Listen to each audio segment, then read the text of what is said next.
Right, and just let you know if you need to stop. We can, Morning, everyone. Please call the Sinking Fund Commission to order.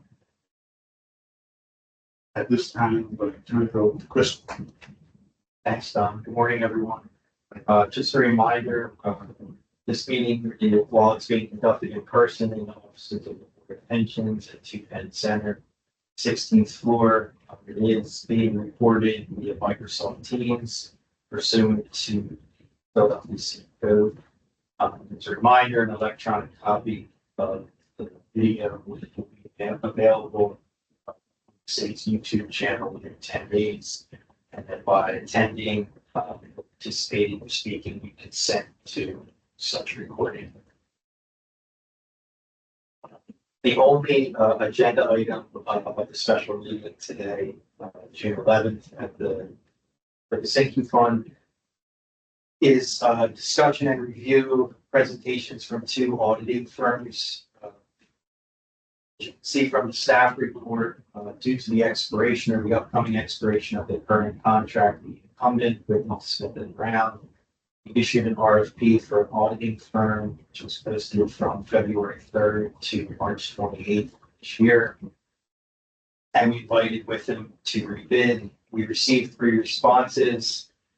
We reviewed all proposals, and based on review, invited 2 firms to present and recommended for consideration of the incumbent, as well as BLS.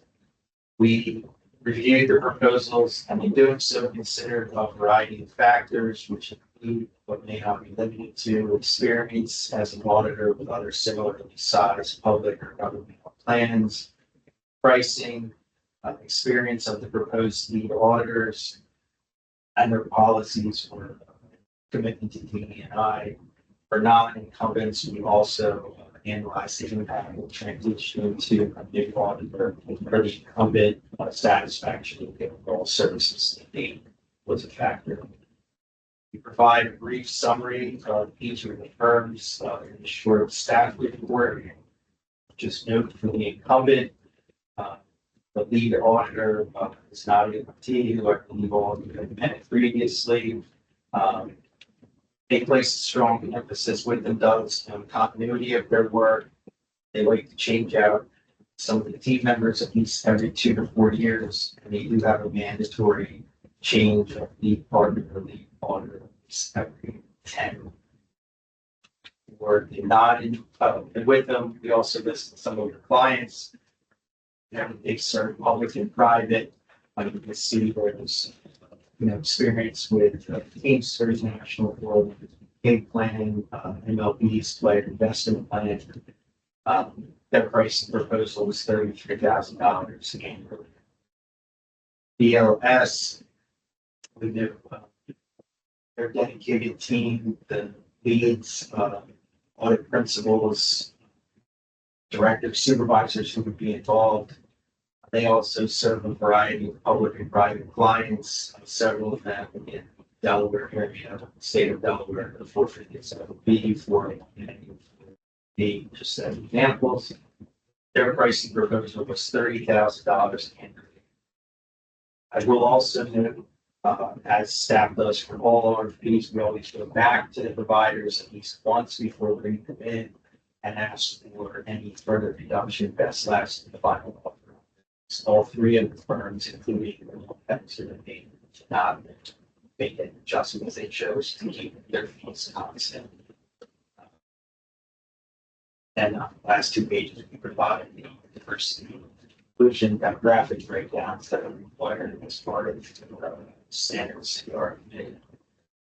We sold both firms to about 20 minutes, give or take, with Q&A. Obviously, you go longer or less than questions. Happy to have any discussion, take any questions now before folks in if there are any.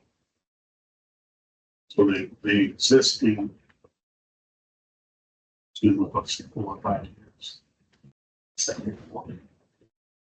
I think this was the second time but they have changed. The last time they bid, generally marriage.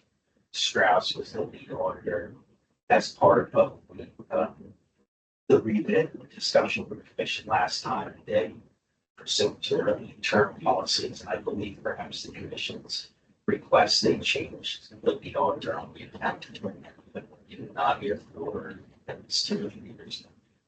And the last time, the same as this time. Went up slightly. I think it was 30 or 31 last time, went into 33, so it was a slight increase. What we paid now, very slight.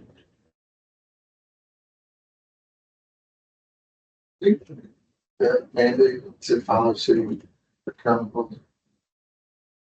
For vendors such as this, yes. For the investment contracts, no, it's the same evergreen policy as we have. But for all non-investment contracts, this lister's opinion wasn't extended to other vendors. This is PGW, right? So they're not under the city. They're still under. That would be more legal unless you get the data. Sure. Yeah, you know, but to Chris, he has knowledge. That's been my, that's fair. That's always been my understanding. So that's what we've always followed. And obviously, to look at that, but we've always followed them for all non-congested. And we have other issues that are going on with the fire. I was wondering if that was going to carry over into therefore the compliance. I gotcha. Okay. I got you. Okay. This problem, I'm doing just, it's the presentation. It's not concerned of services. It's the state of Alberta, 14,311 participants. Assets are 550 million. Sinking from 3,660 participants. Assets are 655 million. That'd be right. State of Delaware, it's their 20%. That'd be like 10%. Is that for their 457 or is that for their, they're gonna bring, they're supposed to bring, or is that for their 401? Ours is not. No, I didn't know if it was for the client. I would assume it'd have to be. Yeah. That's a law, a small amount of assets for so many members. I would think so. We can certainly have. And this is 457, it's not, apples to apples, that's. No, That's it's, what it is. no. No, we can definitely ask them. Although to your other point,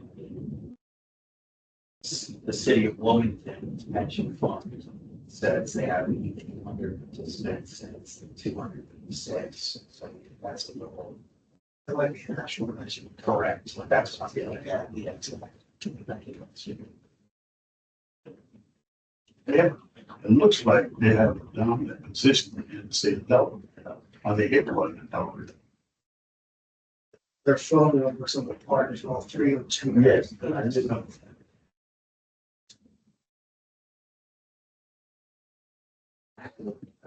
Yeah. You're looking first permit. Oh, Well, yeah, let's do it. Thank you.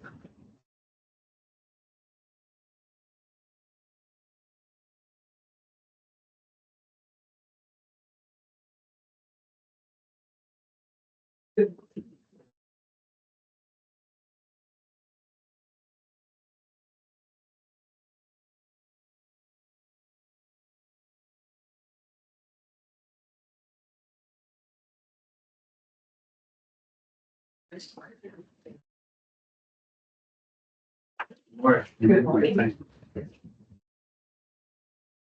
Thanks for having us. You guys could just speak up a little bit louder, if you speak.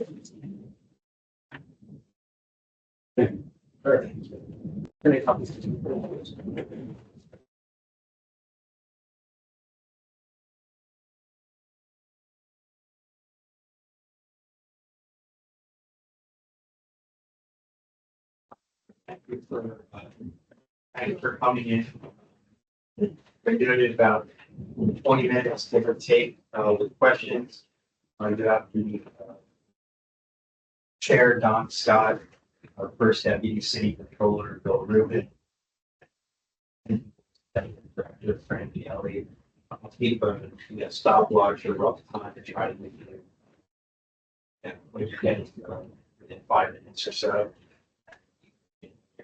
Ready? Sure. So thank you for having me this morning. I'm Mike Mass. I'm a principal at Buckland Mr. Shipman, and I'm the backup audit lead at Sing Agent. Yeah, George Bernardes is in Greece because his daughter was getting married and that's when he's not here. Otherwise he would have been, but I'm the technical expert that's going to be in charge of the audit. And I run that employment and land practice each year.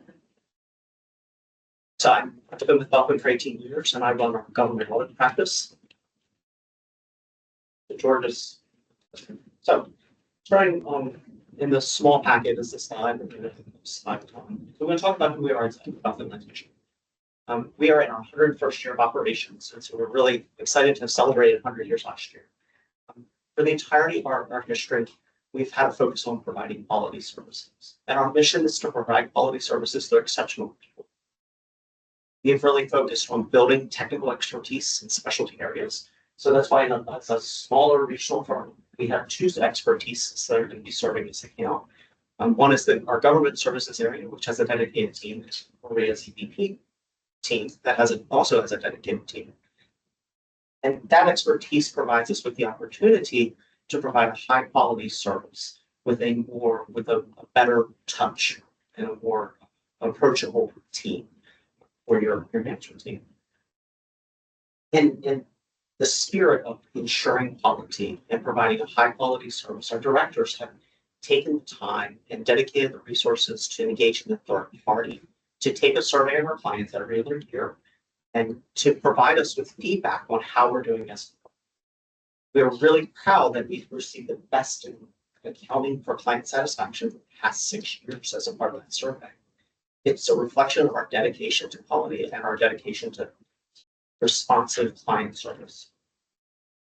One of the things that we think is really important to point out in our proposal is that we service a number of clients that are very similar to the Sinking Fund Commission's plan. Those clients include the City of Wilmington, Dark Pension Plan, and the State of Delaware. The City of Wilmington's plans are very similar to the Sinking Fund Commission. They bear the same relationship to the City of Wilmington as the Sinking Fund Commission. Finally, we want to touch on our we strive to provide a modern audit experience and one that really reduces the friction for your team on a day-to-day basis. You want to make sure that it's an efficient operation, and that your team is able to dedicate resources day to day to serving your beneficiaries. So then I just to round up with Mike said, I think that big benefit of the institution is that we are local, we're large enough to have the specialty areas. And because we largely look at Wilmington, we don't have the rates that larger firms have in larger cities. Additionally, because the practice areas are specialized, we can dedicate the funds to training people in each of those areas, such that the work that we do is really very, very efficient. The market clients open for saying that to us. And it's the testament to that is that we have nearly 100% client retention. It's come to a big rarely. And I will say my claim to fame in my career that is that a couple of the clients who have left came back the very next year because they missed the efficient audit experience that they've had with us, in addition to the expertise that they can tap to whatever they have questions throughout the year. So I want to touch quickly. The city on the next slide is a list of very similar clients. I want to just touch quickly on the City of Wilmington's pension funds, and I'll let Maria talk about the rest of them. As I said, the City of Wilmington has a very similar structure to pension sinking fund. The City of Wilmington has 5 pension funds that are managed as a single investment. So we're looking at a large asset pool, and the management overall is very similar.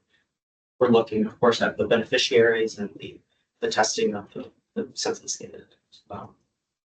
Sure, and I mean, one of the concerns that they had during the Q&A was whether this client would be important to us as well as whether we had experience with similar clients, and that's part of the reason for this list, that, you know, in terms of the assets that we would have to audit, we certainly have clients with equivalent asset bases, so we have experience in that sense.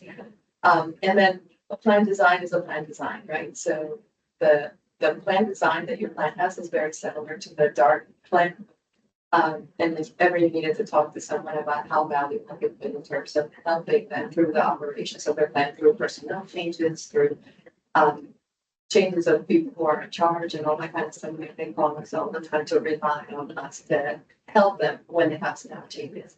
They'll be able to do. And in terms of how important is it, I think each one of my clients, whether I audited 150 plans last year. And they all went out the doors. And I'm sure here a lot of the industry don't let still go out. Anybody who hired us before October 1st went out the door if they gave us the information we needed. So every client's important, but certainly a client of this size would be a very respectable client for us that would hold a very important place in our list of clients that we want satisfied at the end of the day. But I need to understand where, looking at the number of participants and the assets. And that can't be mentioned. No, so for the state of Delaware, So, I do several, so we do the 529 plan, also one that has a lot of assets. For the state of Delaware, I do the 403B plan, that one has 1400. I do the 437 plan, 418 match plan. so which one is this? So that's all three of them. All three of them. Yeah. So city of Wilmington is bricklayers, any other one of these. Pension plans, just those two. No, Mike has the public pension plans in the city of Wilmington. So I don't do the public pension plans. Oh, cost money. Yeah. So you have city of Wilmington Mhm. and the bricklayers. The bricklayers is not a public pension plan, I think. It's a pension. plan. Yes. And the laborers pension plan is the other pension. The other ones are getting matching. Yeah, the reason I included them was because of the size of the assets, it's limited to audit the assets for you. DART would be a pension, is a pension plan as well. Yeah, jar laborers, bricklayers in the city of Wilmington.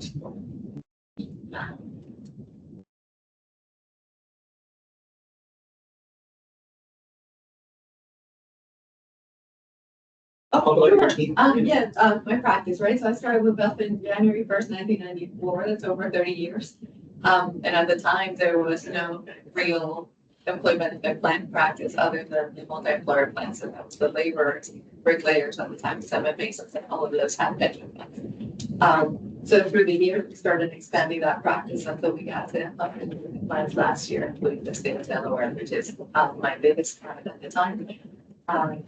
And basically every client is satisfied. We have some clients that are very sophisticated, some clients that have more paper-based processes, including DART. And actually the state of Delaware, when they first came to me, had a very paper-based system. They sort of evolved over the years with that pattern for a long time now. So that has changed, but we are always able to accommodate whatever your process is into our audit process as efficiently as we can. And I have 5 different people that only audit plans year round. I've been there over 30 years. Chris has been there over 20. And there are 3 managers that have been there 14, 13, and 10. So you generally are going to get assistance and backup from people who are going to be very, very knowledgeable in this practice area. So the government audit team started actually about 10 years ago when George joined the firm. Since then, we've grown from just a couple of government clients in the firm to 43 clients and a dedicated team of 6. We too have a pretty wide array of clients in terms of size and technological capability. So as Maria said, we're also able to really adapt at adapting to the client's operations. And we gear our audits and design in a way that allows for us to gather the necessary evidence in an efficient manner to ensure plan's operational basis. We have too had 100% client retention over that time frame. I mean, we have survey results show that we have really pleased clients with our services. One of the concerns that clients moving to that, so one of the concerns I know that clients always have, and I also have, is engagement team continuity. We really have a philosophy to staff teams with the same team member audits with this similar team each year. With dedicated team members, we're able to do that. Our team is, and I did mention our team is comprised of 2 principals, 2 supervisors, and 2 seniors. So we're able to include a senior level person on every audit to ensure that your team has a great audit experience. And in our audit teams, we have very low turnover. The 4 of us that are senior leadership on this engagement have over 100 years of combined experience. And our teams have because of our expertise in these areas, our teams are very well trained. And so if one of us isn't available to answer a technical question, our teams are able to address those matters and get back to you in a really timely fashion. Yes, that's a distinct on the slide with the. So I think if you look at just our practices, the turnover is nearly 0 at the supervisory level. So this includes all the young people that come and go. But they're not working trying to sell you, right? So, and then it includes the tax area and the booking. So I would say that at our level, the experience level is much greater than even these others, and the turnover rate is nearly 0. So as I mentioned before, we have implemented technology to make our audit experience seamless and easier for everyone involved. To protect information of your beneficiaries and your financial data, we've adopted encrypted technology and use secure sharing tools to ensure that we're able to share information in a timely manner without exposing anyone's data to the public. One of our initiatives over the years has been to implement data analytics, and we use data analytics to select samples, identify anomalies, and make sure that we're providing a high quality audit without a lot of time needed to do that, or excessive amount. While we've adopted a lot of technology, we are of course adapting to different circumstances, and we're able to audit paper records or to extract data from older systems that you may be experiencing in your day-to-day operations, so that we're able to go ahead and do data analysis while accommodating what you're able to provide. We have to hold this open and turn it here. So whatever form of information you can give us, we can turn it into whatever we need in those cases to be able to use our software. Now, pricing is an important aspect of any professional service, so I just want to touch on it quickly. We are providing a fixed fee of $30,000 a year that's going to be fixed over the term of the entire contract. If the circumstances arise that you need additional services, we're going to discuss that with you in advance.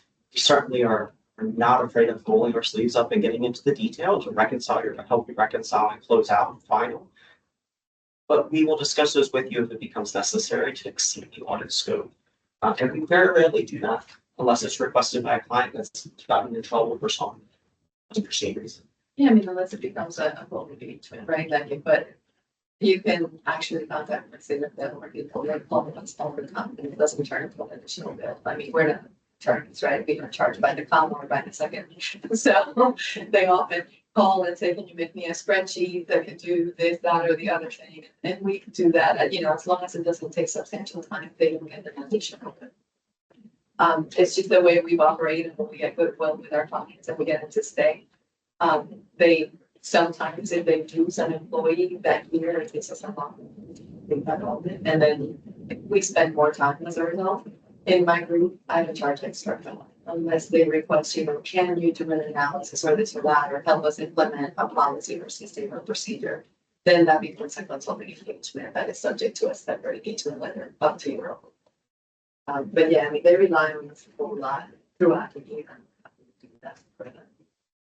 You spend much time clarifying or scrubbing data during the course of the audit to protect to the problems. It's like an outlier. Is, I mean, generally, if the audit procedures find an error, then we extend the scope to make sure that that error didn't happen to so many people that it becomes a material difference that consider more than the financial. So, once we find an error, we have two choices. Either if for systems that are very electronic, we're very easily able to test everybody very efficiently and tell you how to fix everyone.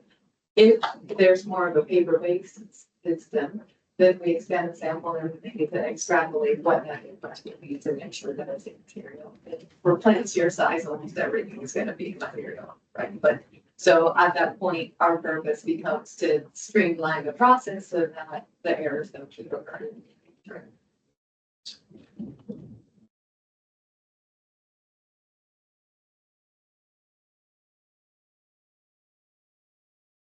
Part of our value is that but in addition to providing compliance exercise on audit, which should be told that's largely what it is to protect our beneficiaries, we like to provide value-added services to give you opportunities to improve your operations daily.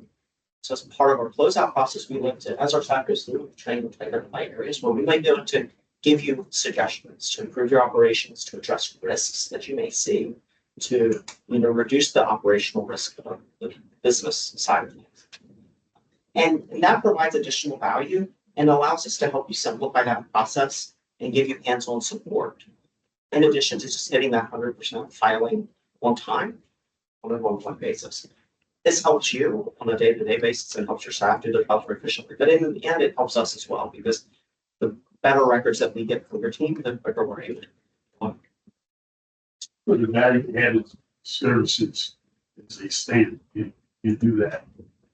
Very fun. Yeah, I like to ask the team to identify things as we go through the audit that we can share at the closeout meeting or separately, because in this case, your closeout meetings are public, so maybe that isn't something you want to public, but we want to share that stuff with management to help them do their jobs better. And the last slide that we have today, just want to talk about again, just touch back on value. I think as we look at a professional search provider, value and quality are important. As a firm, we feel like we provide a really high quality product, and we've invested a lot of time, energy, and resources into building our expertise areas. With dedicated teams, we're able to, as Maria mentioned, pour into the training to ensure that we have the expertise we need to provide a high quality service. 10 years ago, when I joined the government, my entire focus changed from being a sort of a generalist and doing tax returns to focusing on government accounting and being able to really understand what those standards mean on a day-to-day basis in operational governments. And I think that's reflected as we have our net promoter score is very high, and we're really pleased with the feedback we get from our clients. I mean, we think that the focus on quality and value at times, it isn't the best for us, but we put line integrity and honesty to ensure clients are getting the best product. Are there any questions?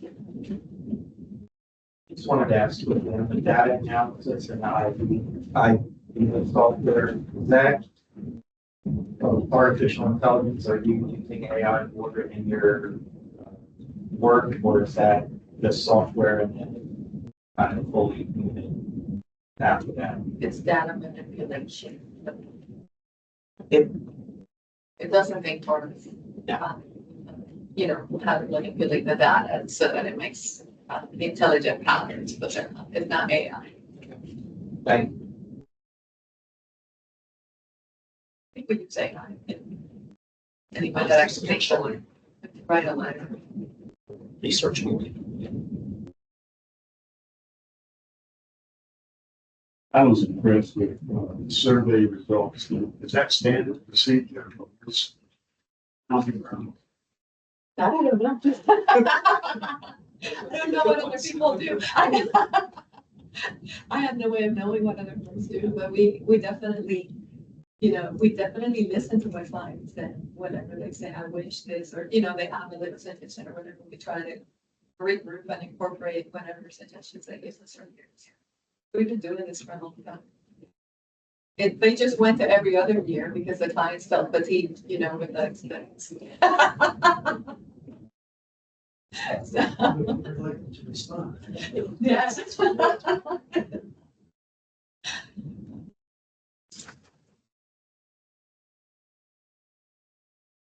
Additional questions? No?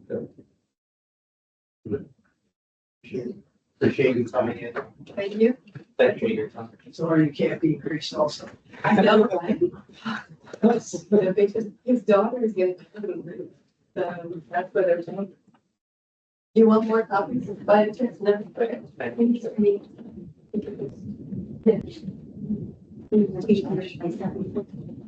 Yeah, that's late, that's me.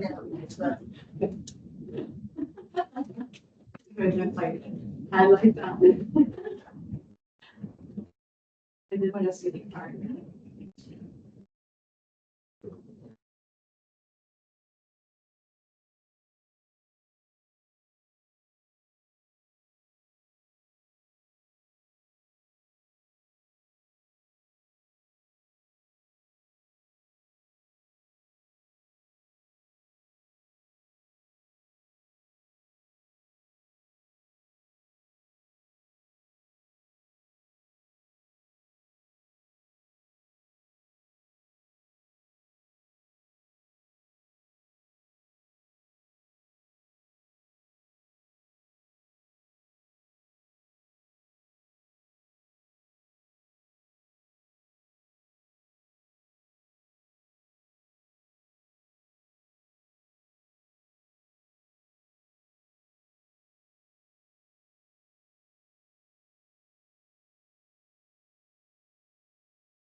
Thanks, sir.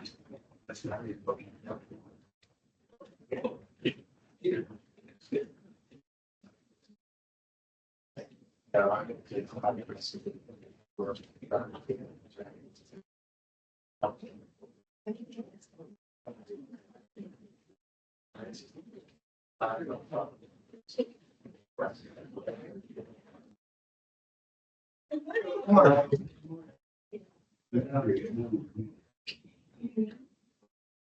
I'm matching out.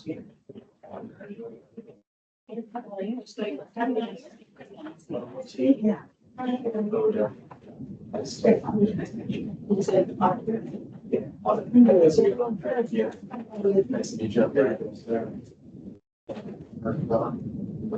Thank you. I'm done. Yeah, I'm gonna ask. No, more how large is he decision you have?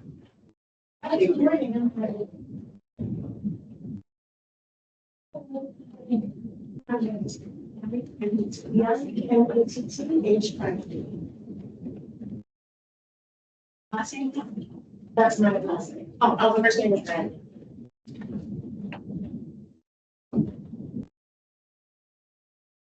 Thank you both. Thank you both for coming in. You know, most of you, Don Scott, the chair, Bill Rubin is first deputy city controller, Frank Miller, who's the pension board executive director, also finance director. About 20 minutes with Q&A, and I'll try to get to 5 minutes or so. And sure. That.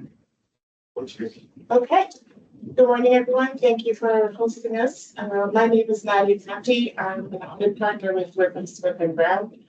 I've been serving in public accounting for 27 years. I previously was with KPMG for 20 years and then joined with Smith and Brown in 2020, right before the pandemic. And I have been serving in auditing employee benefit plans and ERISA plans since I was an intern. Hi, everyone. I'm Matt Chakowski. I'm an audit manager with Witham. I have audit experience over the past 5 years with Witham.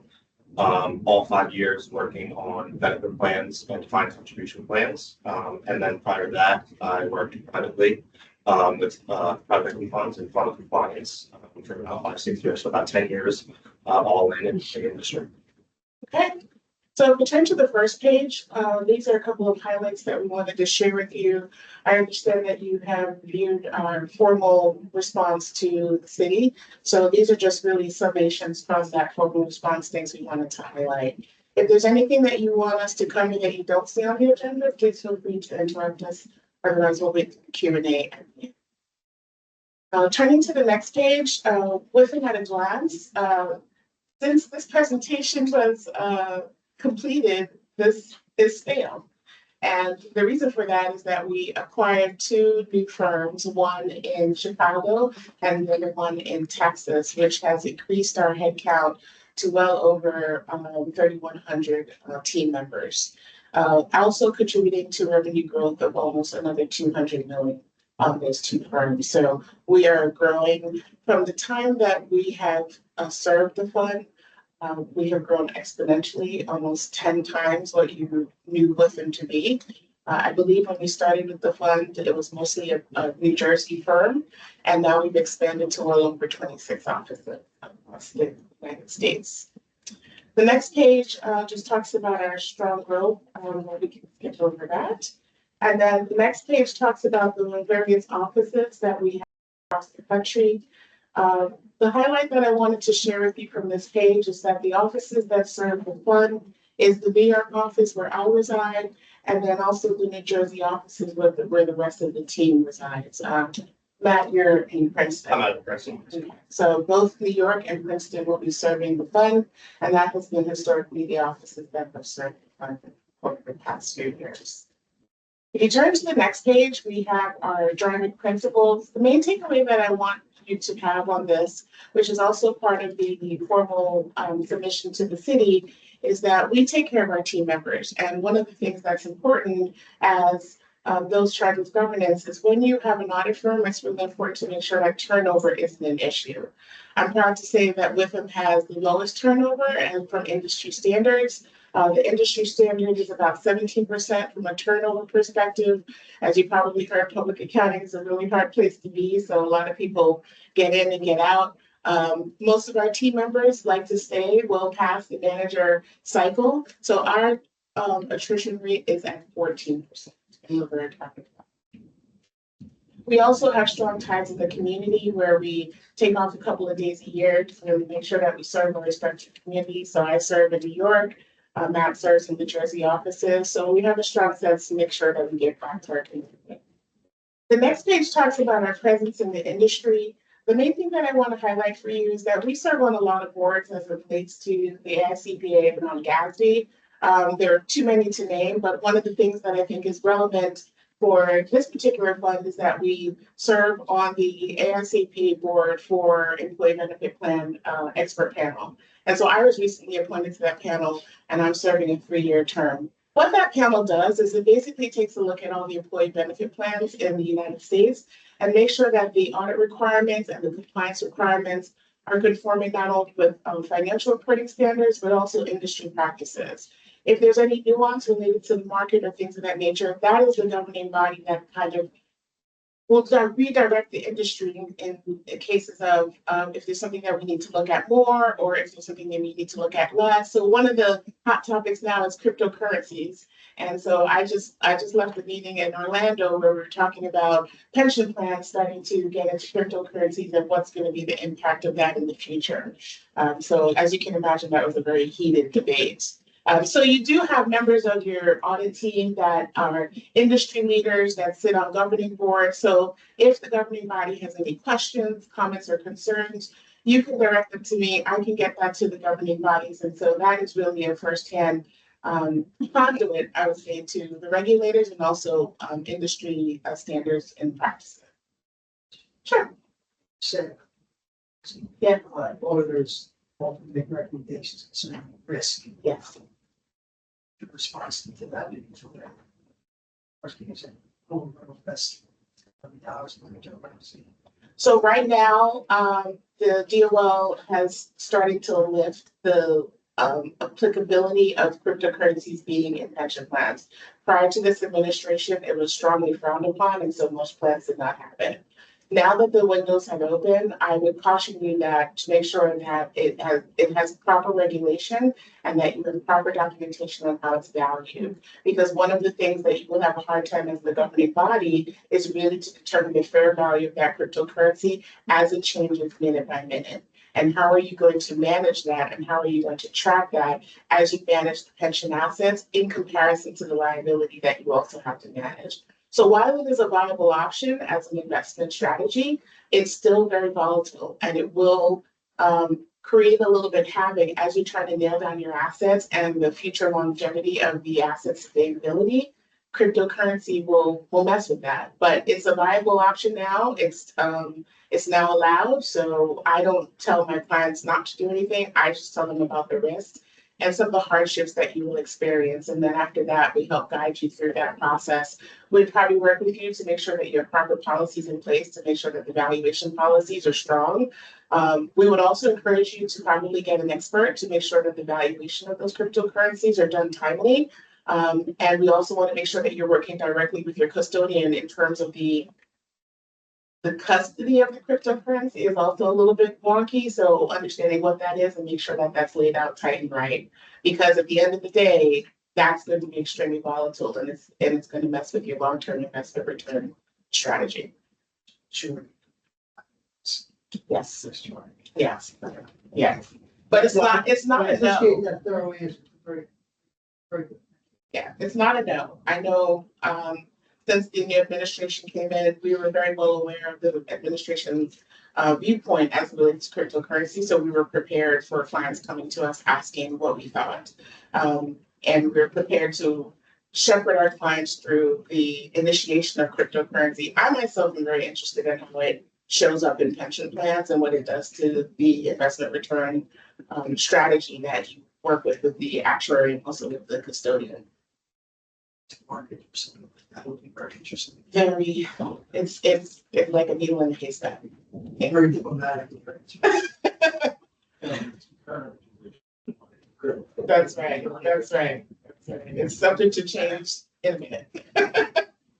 Has there been a noticeable move And to cryptocurrency? not yet, but lots of chatter, lots of inquiries. I think a lot of pension plan governing bodies are trying to figure out where should the crypto sit, who's going to manage it, and how are they going to value it. And so there's a couple of experts that are, or there's a couple of valuation experts that are popping up as experts. And we as audit firms in general in the industry are trying to vet those experts to see, you know, are they truly marketing themselves as experts? Because we don't want our clients to jump in and have this expert that's not qualified. So, but it is opening a new market for the cryptocurrencies to be in pension plans. I mean, if you're thinking about it, it makes sense. A lot of pension plans have everything else.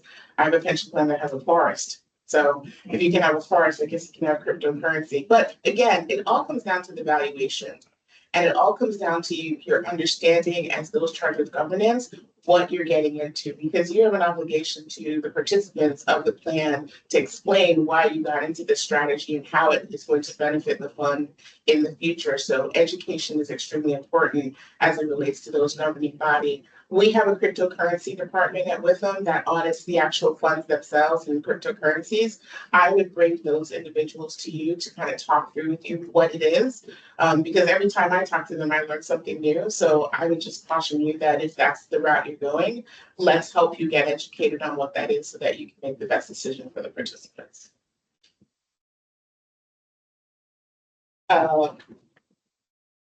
Okay, so I'm going to skip the next page because that really talks about our client experience, and I want to make sure that Juan has some time to speak. The page after that, which talks about industry experience, this takeaway is really just to let you know the deep strength that we have at Witham. We have individuals that are specifically and explicitly just work on employee benefit plans. Myself, that's all I do all year round. So it's really important when you think about those individuals that are serving the fund, you don't want them to moonlight in this area. And growing up in this industry, I remember at my previous firm, I kind of did a little bit of this and a little bit of that, but really didn't have a lot of bench strength in the early part of my career. And it was frustrating to clients because you get an intern that didn't know anything, and then you end up teaching the auditor how to audit your stuff. So one of the things that I really want to stress to you is that we have a deep bench at Witham that only focuses on employee benefit plans. What does that do for you? That helps streamline the audit because basic understanding of the audit principles, really you don't have to educate us on. We really are here just to learn about the fund. And as an incumbent auditor, we already understand and know your fund. So really understanding the industry knowledge, using the right terminology, and making sure that we have the knowledge and the skill set to audit a governmental plan is really important as you think about those charters governance. On the next page is really just highlighting all the different types of employee benefit plans that we serve. There isn't really one that we don't audit here at Witham. We audit well over 1,000 plans. So this is our busy time right now. And we're going through, several audits as it relates to defined contribution plans, defined benefit plans, and governmental plans. All of them are usually done various times during the summer. Ultimately, in the AICPA world, the main deadline is 10/15, so we're all working towards that. You have a 6:30 year end, so you give us a little breathing room when it comes to this audit. But for the most part, that's what we go through. I'll turn it over to Matt, who's the manager on the engagement, to walk you through our audit approach and our practice. Sure.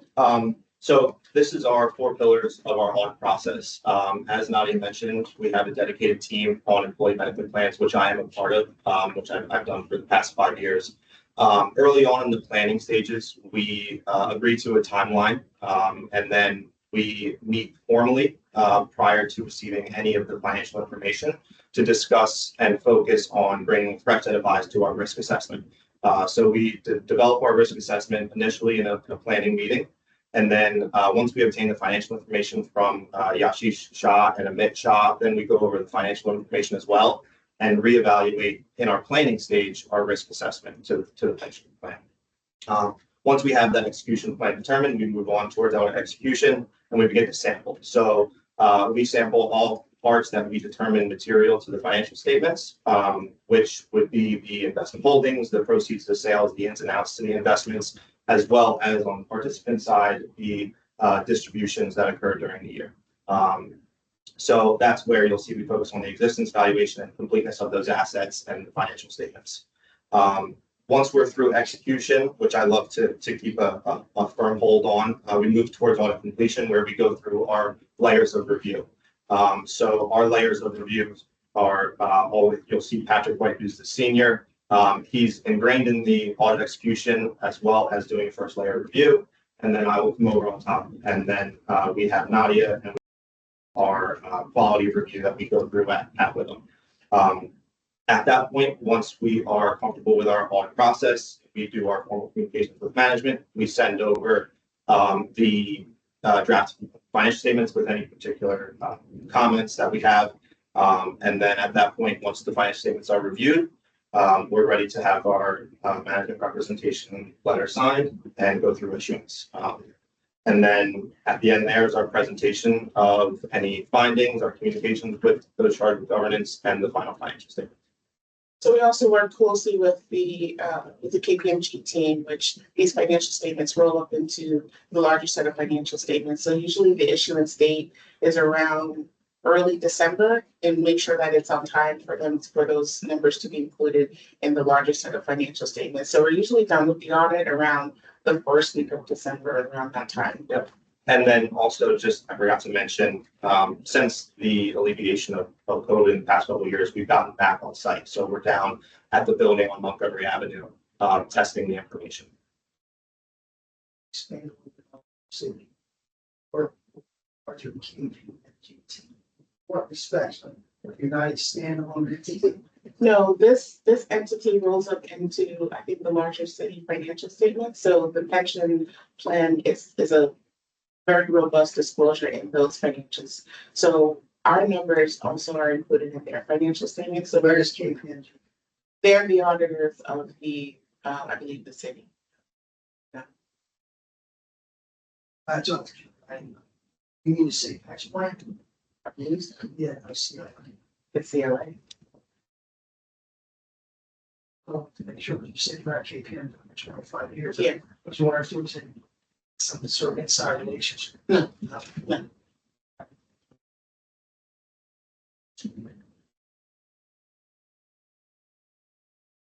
The next page talks about your team, which is myself, Matt, and Pat. And the next page talks to the cost proposal. So based on our long-term relationship, we are committing to a 5-year fee hold at $33,000. And so we're committed to that. We think that is a fair and reasonable rate, given the size of your plan, the complexity of your plan, and that's been benched against the other governmental plans that we also audit here in the firm. It's the 40%.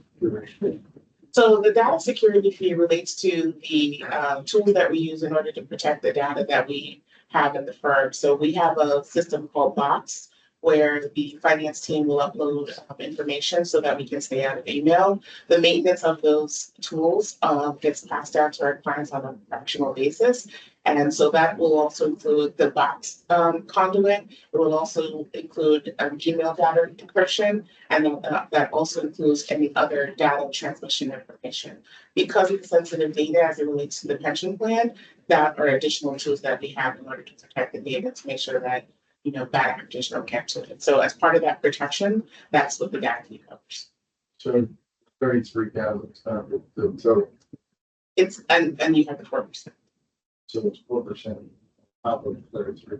Yeah. 33. 33. And why was there an increase this year from what you were recognizing? That's just cost of living in terms of the price of how all the audit procedures changed from the last pricing, and also just in terms of the teams that's serving you. That's just part of the normal cost of business. Is there flexibility there? So I think the adjusted. The 33 is our best and final one.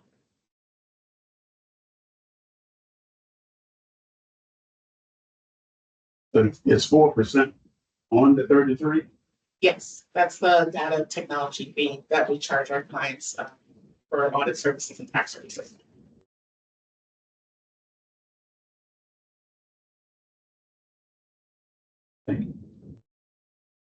And that's per year. Any questions on the fee schedule? Okay. Okay, So- understood. So the last slide, I think, is the most important slide as we talk about the heavy responsibility that those charging companies have. I know that it's a common concern as you have an auditor for a very long time. What's the risk in terms of complacency and things of that nature? So I just want to address that to make sure that you are comfortable in terms of how we address our long-term clients. Our longest client we've had for well over 50 years. And that's a testament to the client service that we give to our clients. That being said, we also understand the risk that can present itself as it relates to those charged with governance. You don't want to have any, stalemate. You don't want to have any complacency as it relates to the audit. These are really important audits. This is a very important fund. It's for the protection of the participants. And you, as those charged with governance, are responsible for making sure that you have the proper vendors there to serve the fund and its participants. One of the things that we do with them is we do auditor rotation. So I've only been on the engagement for 5 years. Matt and I started at the same time. Prior to that, you had a previous audit partner named Eric Strauss, who was on that for maybe about 5 to 7 years prior to that. We do an internal rotation within the firm to ensure that there are a fresh set of eyes looking at the audits at any point in time. If this was a public engagement, there would be a mandatory turnover of every 3 years. Because this is a private engagement, meaning it's not listed on any stock exchange, the mandatory turnover is 5 to 10 years. We internally will determine when within the 5 to 10 years is the best time for it to be less disruptive to our clients to change audit partners. Eric and I spoke and we decided that 2020 was a good time to change. I had a lot of government plan experience coming from KPMG. And so he knew that he was coming up against the clock. And so that's when we made the switch. Matt rolled on as a new team member. And so we did a fresh clean house of the engagement team in 2020. It is our intention that when my time is up, which is in the next 5 to I've served already 5 years, so probably within the next 2 to 3 years, I will also be transitioning to another partnership and decide to stay with them. And that helps us ensure that I don't get stale as your audit partner to make sure that you have a set of fresh eyes. So I just wanted to share that with you because I know that is a concerning factor as you decide whether or not to stay with us. We have internal mechanisms to address that, which is why our clients stay with us so long. We also have turnover of the team members that deal with the day-to-day clients on the finance side. And then I, as the audit partner dealing with the commissioner group, you have a different partner as it relates to that. Now, there could be a factor that after a certain point in time, Eric might phase back on. And so there could be a rotation in terms of every 15 years, you may get the same partner. And I think at that point, that could be beneficial as you think about the longevity and you think about the legacy and the institutional knowledge that we as partners carry to our clients on a day-to-day, year-to-year basis. So I just want to stop there if there's any questions, comments, or concerns on that, because I know that's something that you will be considering, and I want to make sure that I alleviate any concerns about retaining us as the audit partner. Two things that you differentiate between you and firm that you have 15% off. I think that our service to you over the years is a differentiating factor. We've been very helpful in terms of not just being your auditors, but being your partner to make sure that we help guide you through any nuanced changes that the fund has had. I know that you've gone through a couple of changes when you changed vendors and changed investment managers.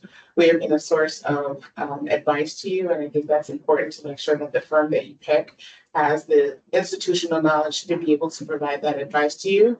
I also think that the deep strength that we have in terms of our team members and the size of the firm definitely plays a part in terms of the pricing. I also think at the end of the day, you also want a firm that's really in the space because these plans are nuanced. You don't want anyone that dabbles in them. You want a firm that has a deep strength in terms of what we're doing and how we're doing it and making sure that the compliance is there so that you are protected. as those charged with governance, and that also that we can be a source of advice to you in the future. So why Witham? I think Witham is the best choice for you because our presence in the industry, our skill set as it relates to governmental plans, and also in terms of the institutional knowledge that we carry with you as your previous auditor for the fund.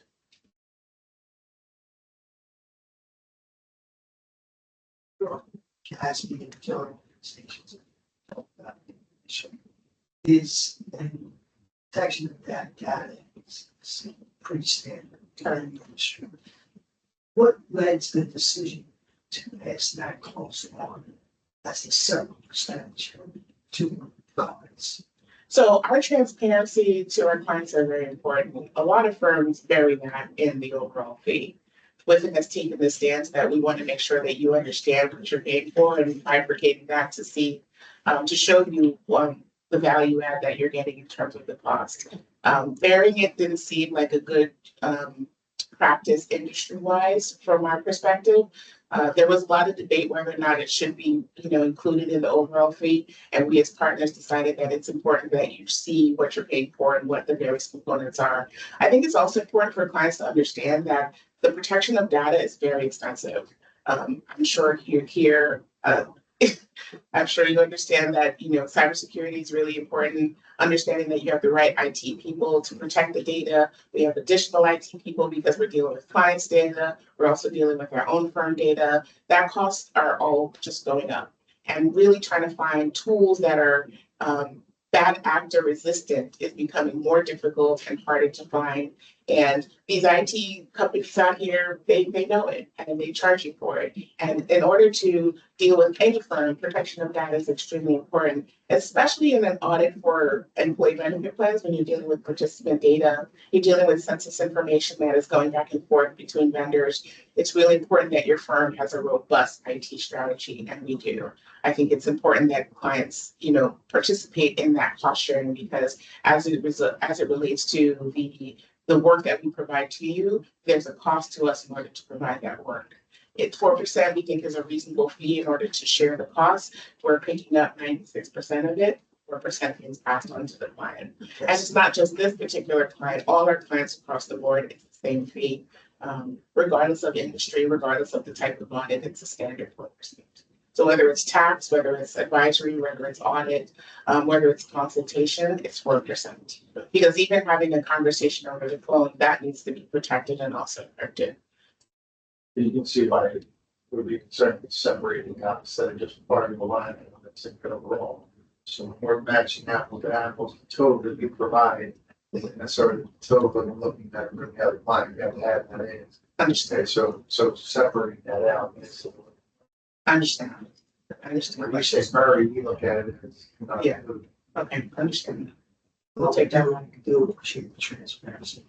Yeah, we don't really want to hide anything. We have a no secretary policy at the firm. I myself as a partner practice it. I don't want you to come to me and say, hey, Natty, I saw this in the invoice. What is this? I want to be very upfront in terms of what you're paying for and why are you paying for it. So this is effective 2025. Was it go back? When did you first implement the strategy? So this strategy got implemented when I first joined the firm. So that was around 2019. But because we were locked into the previous contract with the city, it wasn't included. So now that there's the refresh, you fall under new client acceptance procedures, which includes the 4%. So is your firm in an expansion mode? Are you looking to acquire firms? So I would say that when the opportunity presents itself, we are always open. Right now in the industry, I'm sure you've heard a lot of private equity firms are interested in accounting firms and they're kind of gobbling them up. I think at the end of the day, the fit has to be right. One of the things that are important to us is culture fit. And if the firm is in an industry that we are particularly interested in or in a geographic area that we're interested in, the conversations will take place at that point in time. But are we in an aggressive expansion mode? I would say the answer is no. However, if an opportunity presents itself, we do not shy away from having those discussions. And if those discussions come to fruition and the meeting of the minds is right, then you will have a merger. I see you guys in a number of different markets. We are, So is that a function of the acquisition strategy? yes. Yeah. When I started it with them in 2019, we were an East Coast firm. And since then, now we're bi-coastal, and now we're in the Southwest. And I can't wait to see what we're going to do in the middle of the country. Our clients are all over, so just because we were an East Coast firm doesn't mean we only serve East Coast clients. We had national clients in as far as Northwest, all the way to Southwest, but what was happening is that you were getting served from the East Coast, so there was a lot of travel. And then you also think about from an industry perspective, some geographical markets are stronger in certain industries, and wanting to have a presence there so that we can show up for our clients and build our deep strength. These are part of the things that you think about when you're looking about strategy and you're looking at whether or not a firm is a good fit. So these are all the things that have taken place over the last 5 years in terms of whether this acquisition of a firm makes sense in this geographic strategy, or if they have a specific industry expertise that we wanted to bring in-house. And a lot of the acquisitions that we have, they also have employee benefit plan practices, so that gets rolled up in under our overall employee benefit plan practice. So that's why it's grown exponentially since you probably last thought about with them in terms of who we were to you a couple of years ago versus who we are to you now. So we're number 23 out of the top 100 firms, and I'm imagining in the next 5 years that number might jump to 20. And we're proud of that.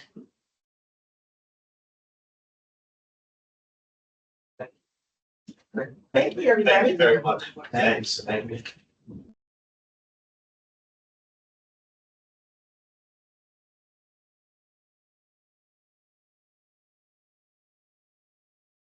Good rest of your day. Thank you. Take care.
So listening to both presentations, of course, I would ask the retailer to note today, and then we go back to Witham and ask them to remove the 4% data security fee that's applied to the invoices.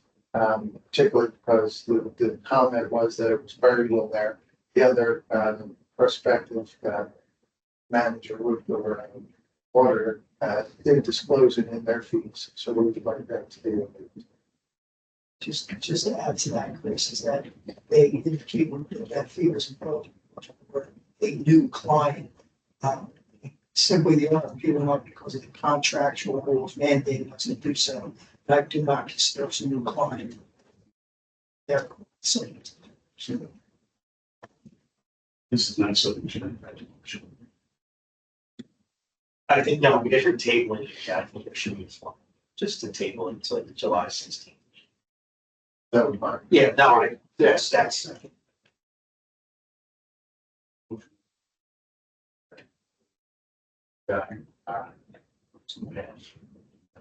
And then just as, so we'll have that on the 16th, and then just a reminder that the September meeting, we'll have the actuarial presentation. Most of you, so moved.